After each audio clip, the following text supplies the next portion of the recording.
Good morning. It's Ginny and Tim from DS Tech in the beautiful Upper Peninsula of Michigan.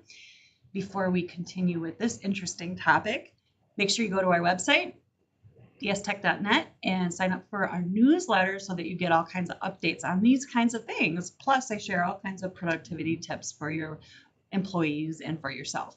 So today's topic is phishing with AI, which means I'm going to catch all the fish now, and Howard won't because I know how to use AI, right? Yeah, they're going to have sensors at the bottom of the lake. They're going to tie into your GPS. So you're going to know exactly where the fish are. And then when you go to fish them, it's going to tell you the lure you need to use based on the temperature and all that stuff automatically for you. But no, we're not talking about using AI to fish. We're talking about how people are sending phishing emails utilizing AI. Yeah.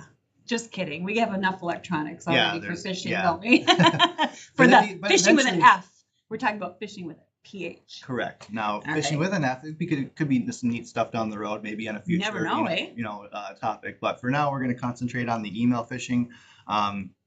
So realistically, it comes with the advancements in AI. Before you go in, I'm sorry, but before you do, I just thought of this. I was like, Tim, why do we care about phishing and AI? I mean, well, the biggest thing is phishing still accounts for 45% of all ransomware breaches. That's a lot. So pretty much half. That's almost half. Yeah. Yeah, no, if you could think of if you could stop half of all ransomware, but just doing one thing, it would be training all of your staff to never open a phishing link and actually care about that and understanding the ramifications of that. So understanding why it's getting harder with AI. Exactly. And it's only, if you think phishing is a problem now where you're getting too much spam and all that kind of stuff, it's in the next couple of years, it is going to ramp up like crazy because of the AI systems. Yeah. And the analogy I use is kind of back in the day, if you wanted to be kind of a hacker, you had to know how to actually program with code, create a tool that can undermine a system and hack the system, tools that you're creating. And eventually got to the point where they call them script kiddies, where you create a program and you just sell it on the dark web or you sell it to other hackers to use. They're using your tool now to do the same malicious stuff that you can do. So it allowed more people to start hacking, barrier to entry was easier. Same thing with this is now they call it phishing as a service. So you can go on the dark web and pay someone. Real? Yep. And so people will basically have these botnets, AI systems and things, or people can rent them out for cheap and then send phishing campaigns out with these advanced tools that they normally would never have access to with AI. So some of those things that they can do, obviously with graphics, there's the different things where they can make the logos look like 99% like the official logos now. Before they had to use graphics artists and it was easy to spot like a Microsoft with a 0 instead of an O kind of a thing. But now because of AI, it's getting much harder to tell the difference between what's real and what's fake. On the other side, does the AI that is used to detect that kind of thing, can they see the minute differences? That's kind of the battle that's going on right now. Yeah. Is you have the AI that's trying to create the clones, the likenesses, and then you have detection AIs, which are utilized, like in the security gateways, like Microsoft Defender and things like that, where they're looking at all the email header, the DMARC, all the different things in the email that might make it look like it's a phishing email and then mark it as spam. And they're using it to compare, like you said, the known Microsoft logo versus one that's 99.8% correct, but maybe it's 5 pixels off on the left margin or something silly that a normal human couldn't detect, but AI could detect that kind of a thing. Cool. So with graphics, they're doing that. They're doing it with audio as well, where you might get like a little audio message and it sounds like it's your CEO. This isn't quite happening as often yet, but there's audio spoofs now that people are coming out, more spear phishing, where they're targeting an individual, trying to get them to maybe change their banking information to a new routing number, things like that. We talked about that on a deepfake episode. Yeah, the deepfake episodes, because that's kind of like, where it's coming with that. The biggest thing is messaging and typos. So now before you get your emails that were phishing, it was pretty obvious, for people that do it all the time, it can be obvious where you would look at the language and it was just like broken English. It wasn't flowing very well. There was misspellings, typos, all kind of stuff. Well, now because of AI, you got people who don't speak English as a native language are creating all these perfectly English sounding emails that are phishing now. So it's creating it to be, it's harder to detect the typos and all that kind of stuff, as well as some of them, if they're targeting a specific individual, will scrape stuff from their social media to tailor the messages to make it sound like it's someone they've interacted with recently. They're like, oh yeah, last week we saw that you did this and this and this. You had your business meeting over here, and now this is just a follow-up from that. And realistically, all they did was scrape your social media and saw that you went to a convention somewhere, and now they're sending you something. So they can target you that way using these AI tools, which is scraping the information and then sending I've you seen stuff. that, and one of them almost got me. Mm-hmm. I was like, oh yeah, I was just there. You know, it's like, yep. whoa, Yeah, so that's so creepy. So that can happen. So that with the AI, they're just the phishing is kind of stepping up to the next level. So therefore, you have to be aware of it on the defense, the next level. So really, the biggest thing you can do to help mitigate this, the biggest thing that we still tell everyone is try to get two-factor on everything. That's where you either have the rotating code with an app on your phone, or it sends you like a text message when you log in. So every time you log into an account, it's kind of like there's two stages to it. But the idea with that is if someone gets your password, they log in, they're not going to have the phone prompt to get through the actual door. It's like having a lock and then an actual deadbolt. You need both keys to get in. With one, you're not going to get in. So having a multi-factor and everything can definitely help. Using a password manager can help with that because you got 20, 30, 100 accounts that you're trying to remember passwords for, and you got to rotate them. And so it's human nature to want to try to reuse passwords and make it simpler. So using a password manager, we've been using Keeper internally here, and I personally like it so far. It's I do too. Pretty good. So that's one that we would recommend.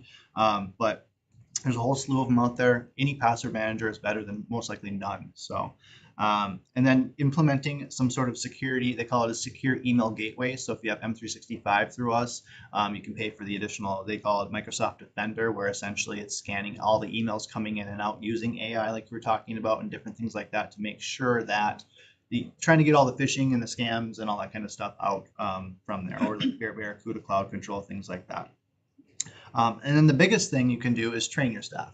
I mean, you can have all these things in place, two-factor and everything, all this kind of stuff, but if one slips through, that's all it takes. It's very common that it's not necessarily the technical people that are getting phished, but they're kind of going after someone like maybe in marketing or someone in sales that's not in the computer technical route all the time, are typically the biggest people they're going after because they might just click the PDF. They're typically sending attachments, going back and forth, trying to create sales. So you're exchanging a lot of documents, and those are the ones that are typically targeted more. And so having some sort of security awareness training where, through DS Tech, we even offer it where we'll send fake emails on purpose to your staff, and you can tailor that however you want. You want to do it once a week, once a month, once a day, whatever.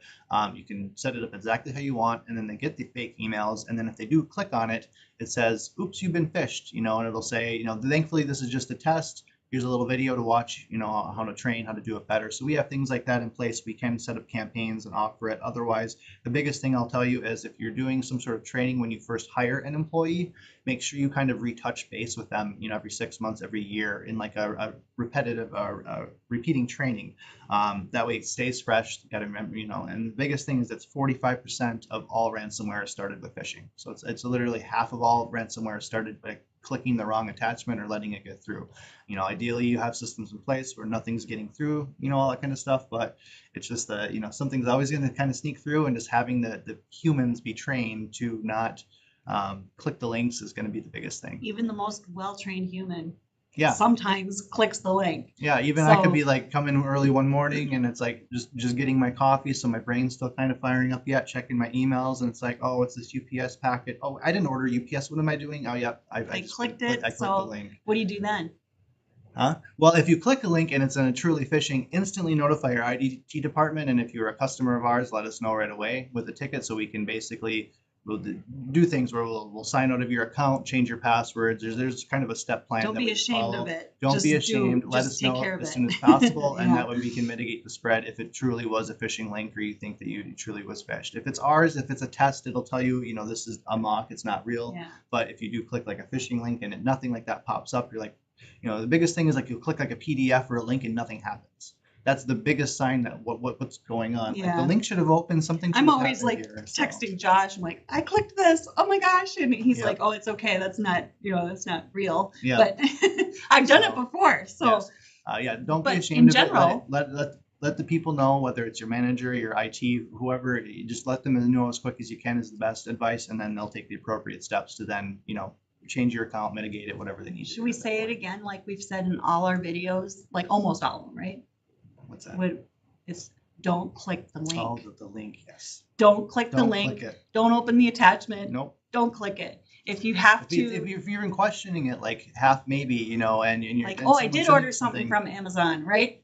right? What do? You Go to Amazon, check the status of the order through the official portal. Don't rely on the email link. Same thing if someone's sending you an invoice, they'll typically do it with like, the FOMO, the fear of missing out, with urgency. They're like, hey, your invoice is 2 weeks late. You're going to lose your service if you don't pay us now. And there's a attachment. Well, just call them directly. Work with them over the phone. Don't, if you're really questioning it and it looks kind of fishy, contact directly. I always go direct to the source and don't click the link. Don't open the attachment. That's don't best click advice. the link. Yes. We say that in almost, every video, I swear. Yes. Unless we're talking about something else entirely, phishing ones, it was like phishing with an F or something, right? I think there's like 10 videos we did in a row. We're always But yeah, don't click the link is the biggest thing.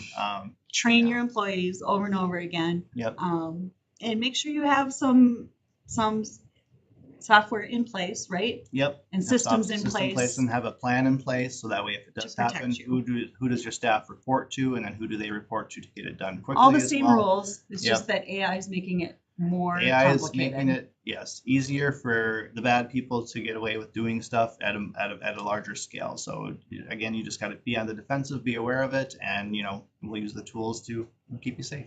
All right, awesome. If you need any help with any of those tools, you can contact us at our website, and there's also forms on there that you can fill out to get your free assessments and free security scans, network scans. There's stuff in there. Free assessment, I think it's called on the form. So make it a great day, and we'll see you next time.